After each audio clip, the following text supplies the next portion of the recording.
When Izuku came home that night, he was much less distraught than his mother expected. Between his father going missing a year ago and the whole diagnosis, she expected him to be inconsolable. Instead, he was just confused. That was until the night fell. The news blared on the screen. A villain attack in Metropolis, over in the United States. Zebediah Killgrave, the Purple Man. He had brought the Justice League under his control. Every member of the team, except for one. The Batman. Izuku could only watch with bated breath. He could feel his throat closing up, the tension making his brain frizz out. The exact opposite of the man on the screen. He wasn't panicking as he faced down his teammates. He looked calm, like he had everything under control. Iron Man launched towards him, and Batman pressed a button on his gauntlet which shorted Iron Man's suit out. Superman moved towards him, but it was like he knew exactly where the Man of Steel was going, as he intercepted his jaw with a punch from Kryptonite knuckle dusters, before dodging Wonder Woman's lasso of truth. Batman disappeared in a puff of smoke as Wonder Woman swung her sword in his direction. It cut through nothing. He was nowhere to be found. Superman collapsed to the ground, coughing. As Izuku stared, he noticed the specks floating in the gas. They were green. Kryptonite. It was then that he realized that the rumors of Batman being prepared for everything were true. Even his own teammates. Wonder Woman's eyes went wide as she dropped her sword. Apparently that gas had something in it that affected her too. She looked scared.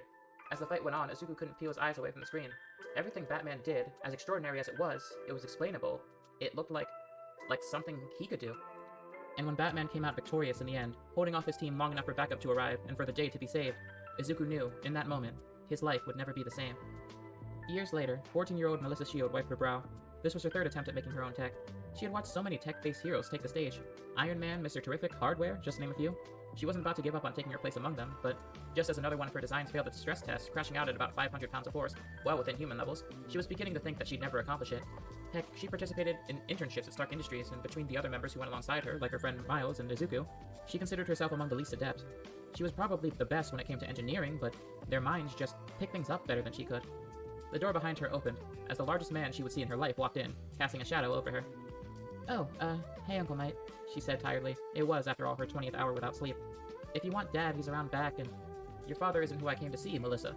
All Might pulled out a chair, his hulking body looking pretty darn ridiculous in the tiny metal folding chair. "Oh, okay, the Series Stone, huh?"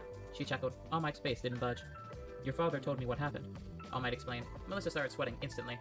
It was nothing to her. She saw a car accident, and she went in. She pulled someone out of the car even when she knew it wasn't safe. The fire on the engine was kind of a dead giveaway on that front. She figured her dad would be proud of her, but all she got was an hour-long lecture on why it was stupid, how she didn't have any protection, how the car could have exploded. But she was right there. She couldn't just let something bad happen to someone when she could help, powers or no powers. "I already got the lecture. Wait until you build your suit before you start doing hero stuff. You could have been crushed. I get it," she sighed. "You seem upset," All Might pointed out. "I am. I want to help people, and as much as I want to be, I know I'm not Tony Stark. I can't figure out how to make something even half as functional as his first Iron Man suit, but I can't just sit here doing nothing.